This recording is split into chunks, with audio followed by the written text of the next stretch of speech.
Bismillahirrahmanirrahim. Assalamualaikum warahmatullahi wabarakatuh. Kami dari kelompok 6. Perkenalkan, nama saya Andi Rendiarta dan di samping kanan saya Muhammad Mukli Matawali dan sebelah kiri saya Muhammad Akbar. Di sini kami akan menjelaskan mengenai nota kesepahaman tentang jasa sewa menyewa joki balap. Silahkan disimak.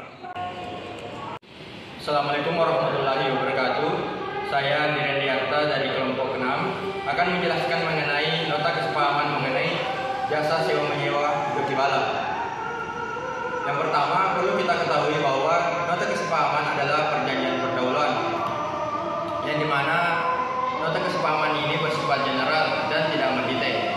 Selanjutnya itu nota kesepahaman terdiri atas struktur. Yang pertama yaitu judul, yang kedua yaitu pembukaan, dan yang ketiga yaitu perihal, dan yang keempat yaitu penutup, dan yang terakhir yaitu tanda tangan. Mungkin itu saja yang sempat saya jelaskan. Selanjutnya, materi selanjutnya akan dijelaskan oleh rekan saya. Selanjutnya, ini adalah contoh dari MOU atau nota kesepakatan. Dari contoh ini kita dapat mengetahui bentuk atau struktur dari MOU atau nota kesepahaman itu. Yang pertama yaitu judul. Judul ini penting karena judul menggambarkan apa yang ingin dibuat. Misalnya, apakah kita ingin membuat nota kesepahaman atau MOU, atau kita akan membuat perjanjian. Selanjutnya yaitu bagian pembukaan. Bagian pembukaan biasanya berisi mengenai identitas para pihak. Contohnya di sini, para pihaknya yaitu nama Andi Muhammad Salam, jabatannya sebagai owner tim balap Lido AK, jenis usaha yaitu penyedia fasilitas balap, alamat Jalan Kota Tahu, Kecamatan Tariatan, dan selanjutnya disebut sebagai pihak pertama. Kemudian yang kedua yaitu namanya Maulana, ini pekerjaan joki balap, alamat Bajai Kecamatan Tariatan Timur, dan selanjutnya disebut dengan pihak kedua. Selanjutnya dengan dikeluarkannya kesepahaman ini, kedua belah pihak telah sepakat untuk terikat pada beberapa syarat dan ketentuan di bawah ini. Selanjutnya masuk kepada perihal. Perihal ini berisi pasal-pasal atau apa yang akan dibuat atau akan disepakati di dalam MOU atau perjanjian. Contohnya pada pasal 1 yaitu tujuan dibentuknya ini. Yang pertama yaitu maksud nota kesepahaman ini sebagai pedoman per pihak dalam rangka sewa menyewa jasa joki balap dan rekreasi. Selanjutnya pada pasal 2 terbagi beberapa ayat. Yang pertama yaitu selaku penyewa menyerahkan sejumlah uang yang telah ditentukan kepada pihak kedua setelah event rekreasi selesai. Yang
harus juga kita perhatikan dalam pembuatan MOU, kita bisa merujuk pada ciri-cirinya itu sendiri. Seperti yang pertama, MOU itu adalah pra kontrak atau pendahuluan sebelum kita melakukan suatu perjanjian. Yang kedua, MOU itu merupakan MOU itu bersifat general.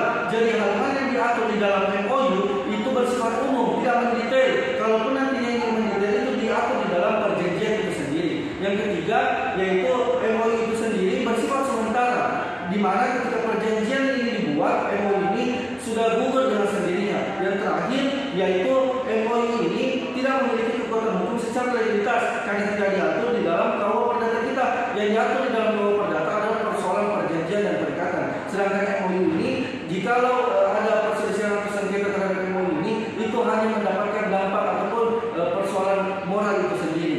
Makanya teman-teman sekalian, dalam materi yang kami bawakan mengenai hal-hal yang perlu kita pahami juga, bahwa MOU itu secara garis besar adalah suatu hal yang membuat kita bisa lebih berhati-hati dalam membuat perjanjian itu sendiri, dengan memperhatikan beberapa asas seperti asas kebebasan berkontrak, asas hak asasi fanda, dan asas iktikat yang baik. Mungkin cuma yang bisa saya sampaikan, lebih dan kurangnya mohon maafkan.